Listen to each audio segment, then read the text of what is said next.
Hello everyone, welcome back to GK Today. Myself Sia and very good morning. I hope you all are doing very well.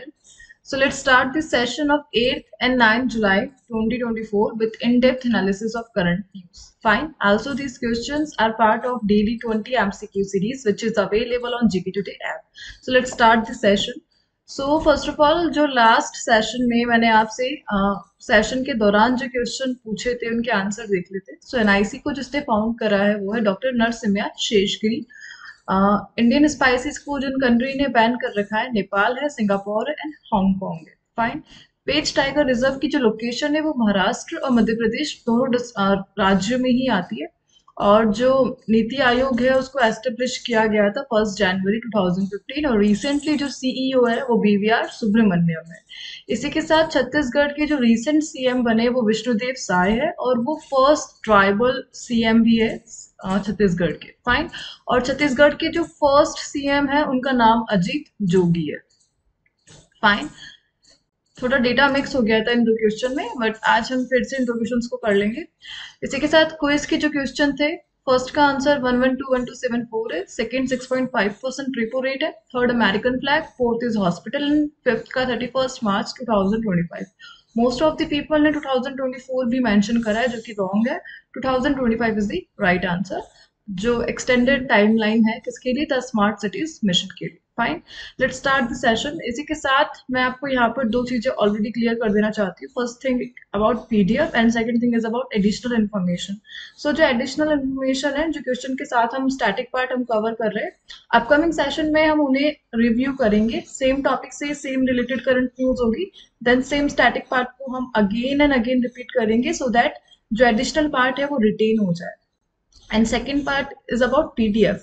So currently we are working on it. I will update you about that. और चीजों को याद नहीं करना है, आप उसे read करते रहिए बार बार and one day exam point of view से ऑप्शन के थ्रू ही आपको चीजें रिमाइंड हो जाएगी अगर आपने एक बार उसे पढ़ रखा है। सिंपल सा सॉल्यूशन है, कंटिन्यूटी बना के रखना है और रिवाइज करते रहना है। स्टैटिक पार्ट उसका भी हम रिवीजन करते रहेंगे। फाइन। स्टार्ट करते हैं हमारा session and the first one is recently Hemant Soren took oath as the chief minister of which state? So the answer of this question is Jharkhand. So recently Hemant Soren बने हैं झारखंड के third time chief minister. इससे पहले भी वो 2 बार chief minister रह चुके हैं झारखंड के। फर्स्ट 2013 टू 14 में बने थे, देन 19 टू 24 में। अभी रिसेंटली जनवरी में 2024 में इन पर मनी लॉन्ड्रिंग के लिए अरेस्ट का केस लगा था और 2024 जून में ही इनको बेल मिल गई थी। अब रिसेंटली ये बने हैं झारखंड के थर्ड टाइम सीएम। नाम क्या है इनका? हेमंत सोरेन, और महागठबंधन को लीड करते हैं ये। फाइन। इसी के साथ रिसेंट में जितने भी सीएम रहे हैं एक बार उनकी अपॉइंटमेंट हम रिवाइज कर लेते हैं। So Pema Khandu recently become the chief minister of its north eastern state, so the answer is Arunachal Pradesh. Mohan Charan Majhi was sworn in as the chief minister of which state? So the answer is Odisha. Chandrababu Naidu became the chief minister of which state? So the answer is Andhra Pradesh. Recently, Prem Singh Tamang became the chief minister of which Himalayan state? So Prem Singh Tamang बने हैं सिक्किम के। Fine. Sushil Modi, who recently passed away, was the former deputy chief minister of which state? So Sushil Modi जिनका recent में निधन हुआ है, किस state के डेप्यूटी चीफ मिनिस्टर थे? सो the answer is Bihar. And Nayab Saini 11 chief minister बने किस राज्य के? सो the answer is Haryana. Fine. इसी के साथ पाकिस्तान में पंजाब की जो फर्स्ट वुमेन चीफ मिनिस्टर बनी थी वो कौन है? मरियम नवाज। मनोहर जोशी जो रिसेंटली इनका निधन हुआ है, किस स्टेट के फॉर्मर चीफ मिनिस्टर थे? ये महाराष्ट्र के थे। Recently Karpoori Thakur, so recently Karpoori Thakur को भारत रत्न मिला है। किस राज्य के चीफ मिनिस्टर थे ये पहले? बिहार के। Fine. And first tribal chief minister of Chhattisgarh, so actually it's not Ajit Jogi, answer is Vishnudeo Sai. ये ध्यान रखना है, विष्णुदेव साय छत्तीसगढ़ के फर्स्ट ट्राइबल सीएम है और अभी वो बने हैं फोर्थ सीएम, जबकि जो अजीत जोगी है वो फर्स्ट सीएम है कहाँ के? छत्तीसगढ़ के। Fine. Lal Duhoma was sworn in as the chief minister of which state? So लाल धुआमा ये बने हैं मिजोरम के। अनुमुला रेवांत ये बने हैं तेलंगाना के। रघुबर दास जो कि न्यू गवर्नर है उड़ीसा के, इससे पहले किस स्टेट की ये गवर्नर रह चुके? झारखंड राज्य के।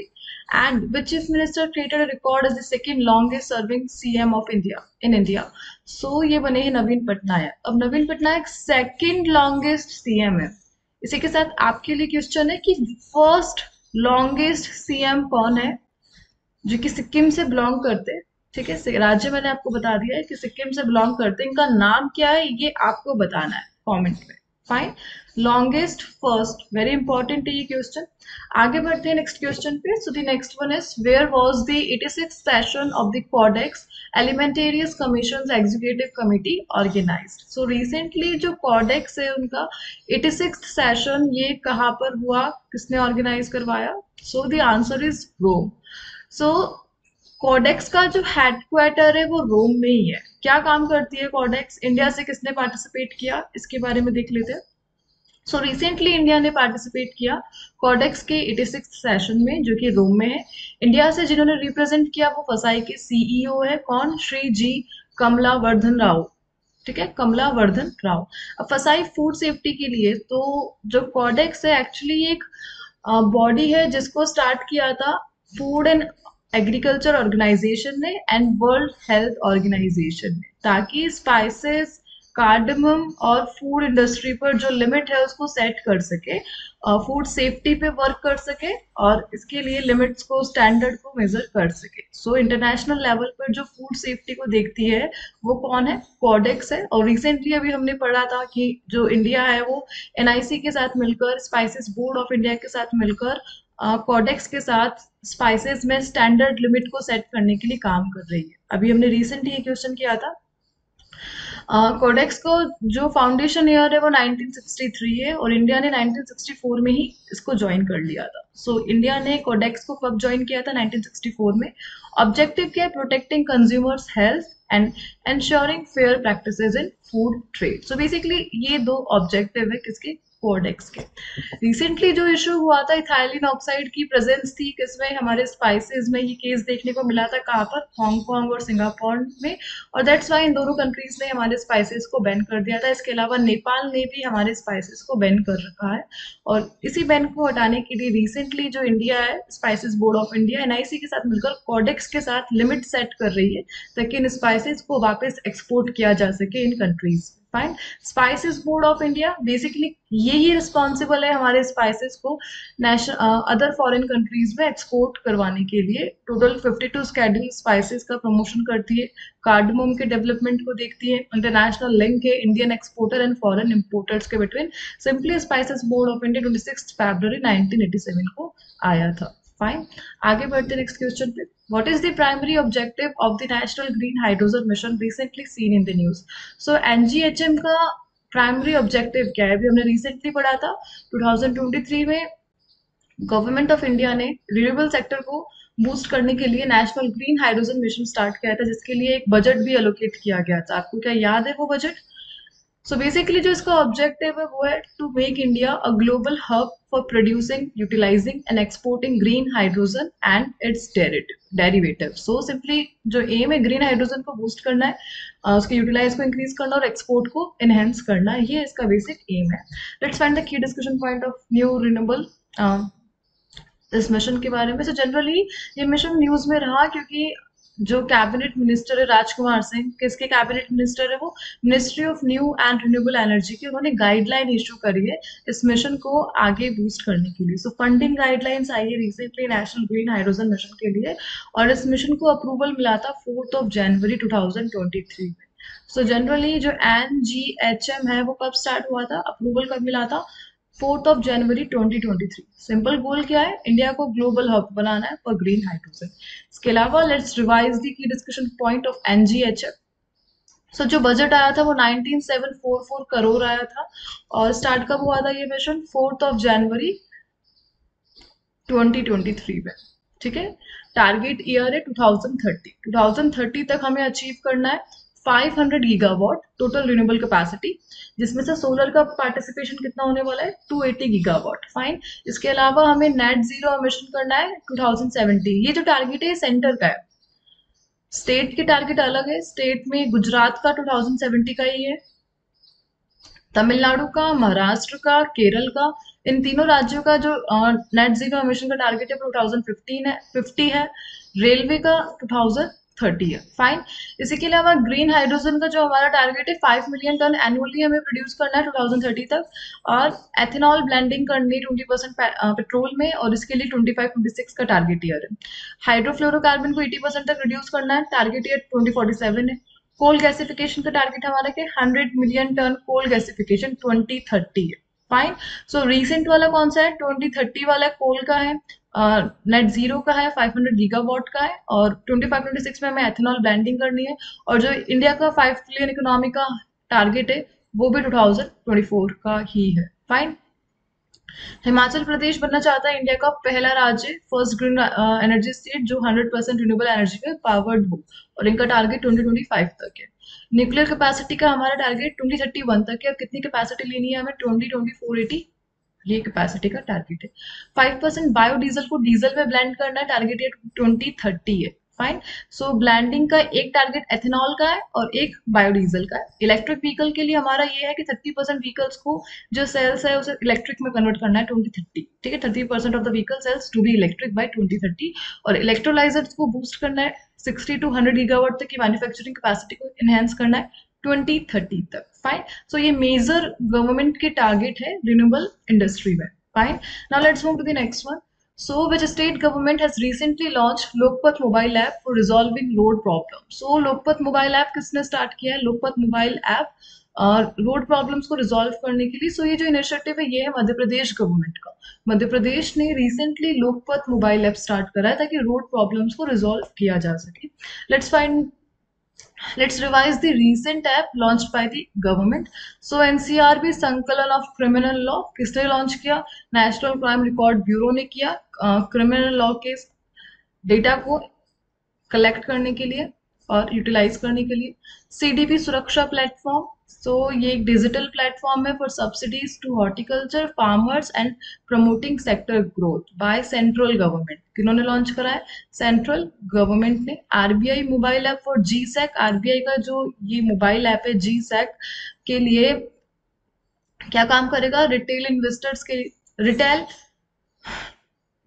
For retail investors to buy and sell government securities. GEM portal आया। जीईएम पोर्टल का एक पॉइंट ये है कि वर्ल्ड का third largest e commerce platform है इंडिया से। ठीक है, वर्ल्ड का थर्ड लार्जेस्ट। और इसके अलावा इंडिया का देविका भी न्यूज में रहा था जो कि एक एआई है, ऐप है, और यूएस मेड देविन से इसका कंपैरिजन किया जाता है। यूएस मेड डेविन से इसका कंपैरिजन किया जाता है इंडिया देविका का। Fine.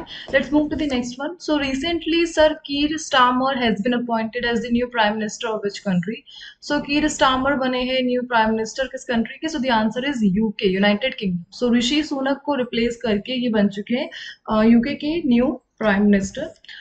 Recently जो Prime Ministers की appointment हुई है उसको revise कर लेते हैं. Mark Rutte recently appointed as the new Secretary General of NATO is the Prime Minister of which country? So हमने देखा था Mark Rutte जो कि ऑलरेडी किसके प्राइम मिनिस्टर रह चुके हैं, नीदरलैंड के। अब रिसेंटली वो बन चुके हैं नाटो के secretary general. So the answer is Netherland. इसके अलावा recently which countries former prime minister has been elected as the president of the upcoming 79th session of the United Nation general assembly UNGA. So ये बने हैं Cameroon के। Answer is Cameroon. Allamaye Halina ये prime minister बनी है किस country के, so Chad country के। मिखाइल मिशुस्टिन ये रीअपॉइंट हुए प्राइम मिनिस्टर रशिया के। ठीक है, रशिया इसके लिए इंपॉर्टेंट हो गया। एंड जेरेमिया मनाले ये बने हैं रीइलेक्ट, न्यू प्राइम मिनिस्टर बने और कहाँ के, सोलोमन आइलैंड के। इसके अलावा अहमद अब्दुल्ला अल अहमद अल सबा ये कहाँ के न्यू प्राइम मिनिस्टर बने, सो the answer is Kuwait. Fine. Let's move to the next one. So Durand Cup recently seen in news is associated with which sport? So recently Durand Cup news में किस sport से related है? So the answer is football. So recent में Durand Cup का जो edition होने वाला है वो कौन सा edition है, 133rd. Fine. अब ये जो extra information है क्या ये हम वन टाइम कर रहे? नहीं, इसके बाद भी डूरंट कप का क्वेश्चन आएगा, किसने जीता है, उस टाइम पे भी हम इस इंफॉर्मेशन को रिव्यू करेंगे। सो वन टाइम अभी आप इस इंफॉर्मेशन को पढ़ रहे हो, फिर आप वापस पढ़ोगे तो ऑब्वियसली डेटा रिटेन हो जाएगा। सो 133rd एडिशन हुआ था डूरंट कप का, अभी रिसेंट होगा, स्टार्ट होगा 27 जुलाई को, एंड होगा 31 अगस्त को। फाइनल मैच कहाँ पर होने वाला है? विवेकानंद स्टेडियम में। कहाँ पर है? कोलकाता में है। कितनी टीम पार्टिसिपेट करेगी? 24 टीम पार्टिसिपेट करेगी। और टीम आएगी कहाँ से? इंडियन सुपर लीग से, आई लीग से एंड आर्म्ड फोर्सेस से। जनरली डूरंट कप को एस्टेब्लिश किया गया था 1888 में, बस इतना ध्यान रखना है। फर्स्ट कहाँ पर हुआ था? शिमला, 1888 में। ये डूरंट कप का फर्स्ट जो एडिशन है, ठीक है। करंटली कौन इसे ऑर्गेनाइज कराता है? So all India football federation and Indian army दोनों मिलकर इसको ऑर्गेनाइज करवाते हैं। सो डूरंट कप के जो लास्ट विनर है, सबसे मोस्ट सक्सेसफुल टीम कौन है वो देख लेते हैं। So first of all Mortimer Durand, इनके नाम पे स्टार्ट किया गया था, जो कि foreign secretary of British India थे। सबसे पहले ब्रिटिश लोग ही पार्टिसिपेट करते थे इस टूर्नामेंट में, देन फिर ये इंडियंस के लिए भी ओपन हो गया। यहाँ से डेटा इंपॉर्टेंट है। The first Indian club to win the Durand cup, so Mohammedan Sporting, ये पहला इंडियन क्लब है जिसने 1940 में डूरंट कप को जीता था। 2023 का जो एडिशन था, यानी लास्ट विनर कौन है? मोहन बगान सुपर जाइंट। इसका नाम तो, इस टीम का नाम तो आपको पता ही होगा, मोहन बगान सुपर जाइंट। 17 टाइम ये टाइटल्स को जीत चुका है, ठीक है। मोस्ट सक्सेसफुल टीम है। 2023 का भी इन्होंने जीता था। इसके अलावा जो कोलकाता बेस्ड क्लब है ईस्ट बंगाल, उन्होंने जीता है 16 टाइम, ठीक है। आर्मी से और आई लीग से, army green was the last team for the from the arm forces. Armed forces से किसने जीता है? Army league. और कब जीता था? 2016 में। जबकि आई लीग टीम से जीता था डूरंट कप को गोकुलम केरला ने 2019 में। जनरली 3 ग्रुप रिप्रेजेंट करते हैं, और 3 ग्रुप से ही टीम्स आती है, इंडियन सुपर लीग से, आई लीग से, आर्म्ड फोर्सेस से। आर्म्ड फोर्सेस से आर्मी ग्रीन ने लास्ट जीता था। किसने? आर्मी ग्रीन ने। और आई लीग से लास्ट जीता था गोकुलम केरला ने, ठीक है। ये इंपॉर्टेंट है। गोकुलम केरला ने 2019 में, जबकि आर्मी ग्रीन ने 2016 में। Fine. Now let's move to the next one. So which country recently hosted the global India AI summit 2024? So global India AI summit किस कंट्री ने रिसेंटली अनाउंस करा है, होस्ट किया है? So the answer is India. So India ने host करा है global India AI summit 2024। Event हुआ 3rd-4th जुलाई को, लोकेशन न्यू दिल्ली में हुआ। 6th GPAI ministerial council meeting हुई गई इसके दौरान। एडिशन कौन सा था? 6th एडिशन था। 6th एडिशन को होस्ट किया है किसने? इंडिया ने। नेक्स्ट एडिशन को सर्बिया करेगा। और जो ऑर्गेनाइजर था वो कौन है? Ministry of electronics and IT. Fine. अब वेरी सिंपल सा क्वेश्चन आपसे पूछ लेते हैं कि ministry of electronics and IT के जो कैबिनेट मिनिस्टर है वो कौन है, ठीक है। इंडिया लीडरशिप इन एआई, इसकी जो हाईलाइटिंग थी, किसने इस मीटिंग को जिसने चेयरपर्सन किया था वो कौन है? जितिन प्रसाद, जो भी यूनियन मिनिस्टर है किसके? Union minister of state for commerce and industries of India. Basically इस बार 2024 का जो 6th एडिशन है उसे इंडिया ने होस्ट किया। 2025 का सर्बिया होस्ट करेगा। पर्पस क्या रहा था? कि इंडिया का जो एआई कैपेबिलिटी है उसको शोकेस करना ग्लोबल लेवल पर। Showcase India's AI capabilities and global cooperation. Fine. Recent में जो मीटिंग्स रही है एक बार उन्हें रिवाइज कर लेते हैं। 46th Antarctic treaty consultative meeting, ये कहाँ पर हुई थी? इंडिया ने ऑर्गेनाइज करवाया था, इंडिया में हुई थी।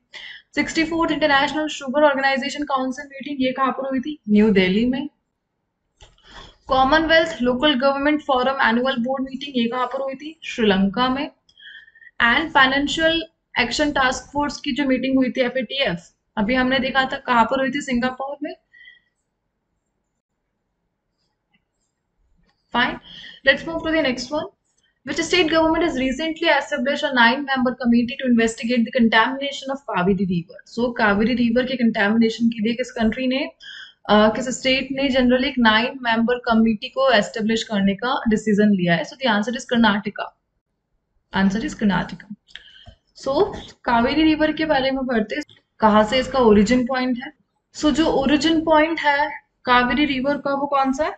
ताला कावेरी। ताला कावेरी ये है ओरिजिन पॉइंट कावेरी रिवर का। कोडागु डिस्ट्रिक्ट है और वेस्टर्न घाट में ये वहां से ओरिजिन होती है। कोडागु डिस्ट्रिक्ट, कर्नाटका की वेस्टर्न घाट। सो जनरली वेस्टर्न घाट से ओरिजिन होती है कावेरी रिवर। एग्जैक्टली जो लोकेशन है डिस्ट्रिक्ट कोडागु है, एंड तला कावेरी इस ग्लेशियर से ओरिजिन होती है। कौन सी रिवर? कावेरी रिवर।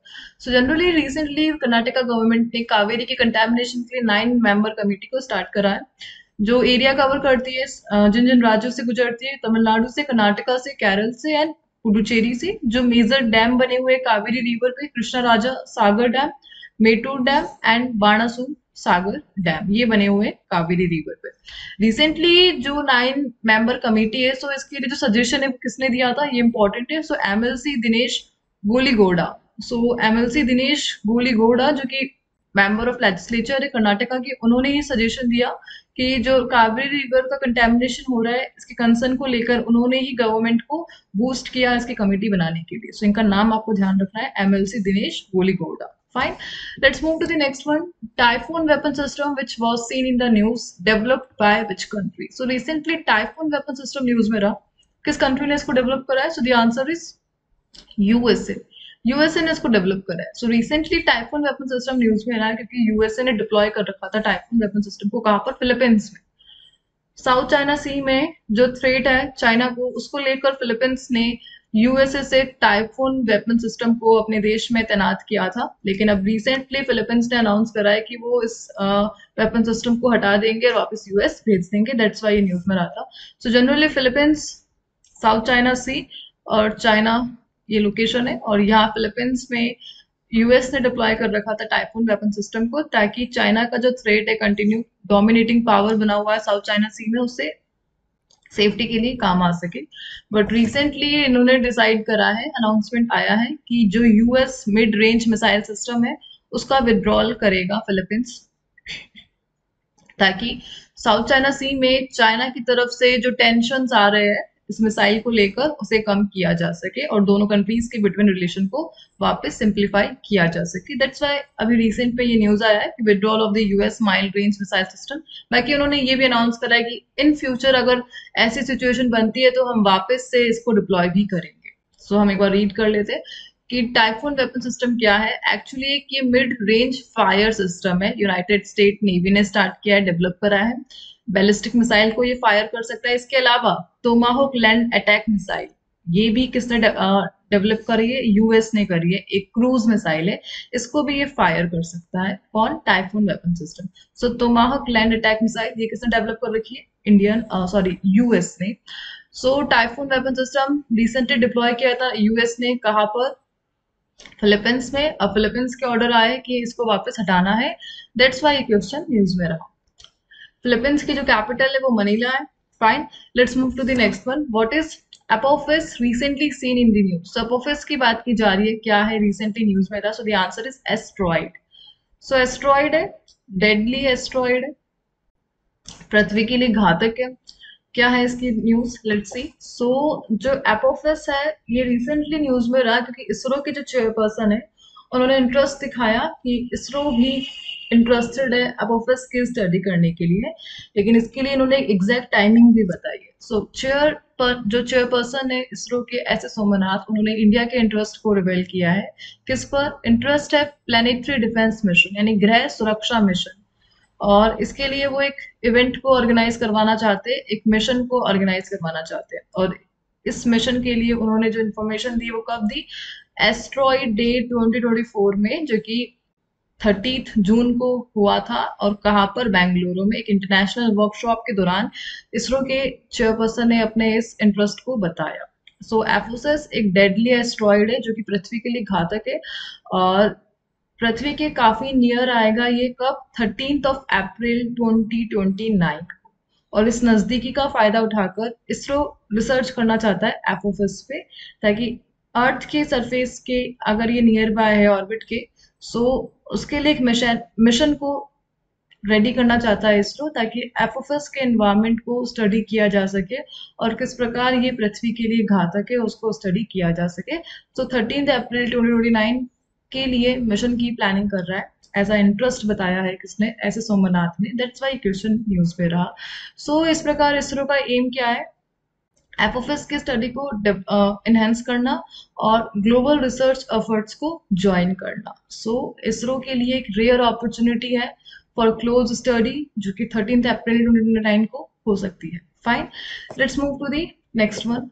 सो इसी के साथ ये सेशन हम यहाँ पे आज ओवर करते हैं। 8th जुलाई 8th और 9th का जो क्विज है उसके क्वेश्चन आपको स्क्रीन पे शो हो रहे हैं। इनके आंसर आप कमेंट बॉक्स में दे सकते हैं। प्लस क्वेश्चन के सेशन के दौरान मैंने आपसे 2 क्वेश्चन पूछे थे, उनके आंसर भी आपको कमेंट बॉक्स में देने हैं। फाइन, मिलते हैं नेक्स्ट सेशन के साथ। Till then please do revision and take care. Thank you and subscribe to GK today.